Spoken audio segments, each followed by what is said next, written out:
Les news. République bananière de France, bonsoir. On nous rapporte un fait divers incroyable, l'histoire de ce petit comptable qui, pour accomplir un rêve d'enfance, aurait mis le feu au casino de Paris et à ses 1500 fauteuils. Tout de suite, nos reporters Franck et Esteban sont sur le vif.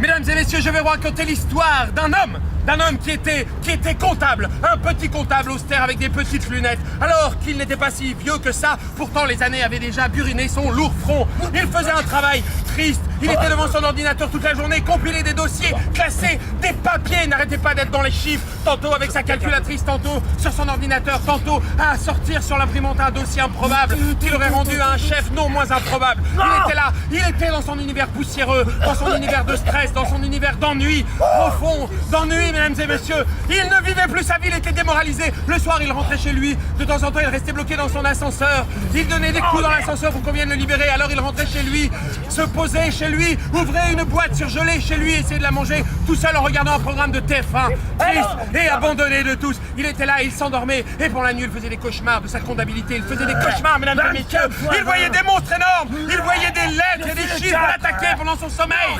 Alors, il se réveillait en sursaut au milieu de la nuit, mesdames et messieurs. Et alors qu'il alla se servir un verre d'eau, il eut une idée lumineuse qui l'éclaira, comme un éclair foudroie un homme au milieu d'un orage. Il se dit, je devrais faire du spectacle, je devrais aller au casino de Paris, monter mon propre spectacle. Alors, il décida d'enfourcher un Vélib au milieu de la nuit, mesdames et messieurs, commença à pédaler. Il s'aperçut qu'il avait passé la mauvaise vitesse, alors il mit la deuxième puis la troisième pour faire quand même moins d'efforts. Il avançait, mesdames et messieurs, la rue des Martyrs montait. Tout à coup, il entendait une sirène de flic derrière lui. Il y avait une poursuite, mesdames et messieurs, il passe à gauche, il passe à droite. De malfrats le double sur la droite. Il les dépasse, il double les flics derrière. Échange de coups de feu, il se baisse au dernier moment.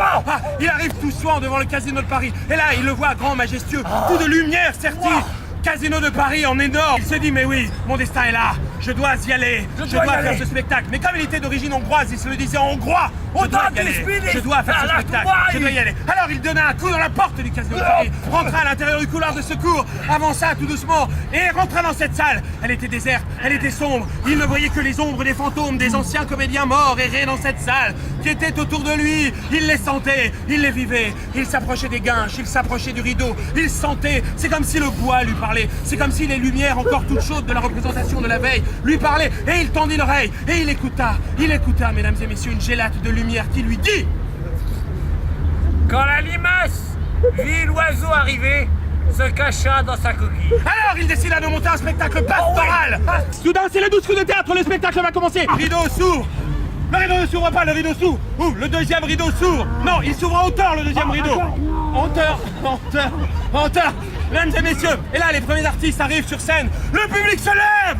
Dans un moment de folie furieuse, les danseuses arrivent, jambes à gauche et jambes à droite. Malheureusement, comme au ralenti, une danseuse loupe sa marche, mesdames et messieurs, fait un vol plané spectaculaire au-dessus de l'escalier de lumière et s'éclate comme une merde sur la scène, mesdames et messieurs. Alors, deux infirmiers viennent la retirer. Ce comptable qui avait fait des rêves grands, qui n'était qu'un petit comptable et qui avait voulu devenir un homme de spectacle, comme ça, s'est dit que peut-être il fallait accepter son destin. Et il décida, pour essayer de changer son destin, d'aller faire des cours d'improvisation théâtrale. Où ça, mesdames et messieurs?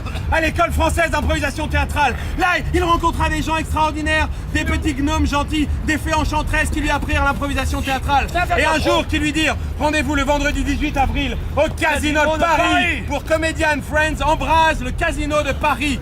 On y découvrirait François Pirette, les bonimenteurs, plusieurs champions du monde d'improvisation théâtrale pour un show de 3 heures de folie, 12 pom-pom girls plus sexy les unes que les autres, des effets pyrotechniques, des effets visuels, un volcan Non, pas de volcan d'éruption, mais en tout cas un super spectacle. Vous aussi, rendez-vous sur le site internet www.comediaonline.com. Merci. Monsieur, est-ce que vous viendrez au Casino de Paris le 18 avril pour voir notre spectacle d'improvisation? Vous viendrez, dites-moi, vous viendrez? Dites-moi, un petit oui. Oui, il a dit oui, hein. Notez, prends la plaque. Tu viendras au Casino de Paris le 18 avril? Tu vas venir au cas. Reviens. Vous viendrez? Oui. Ah, sayonara, bonjour. Ah.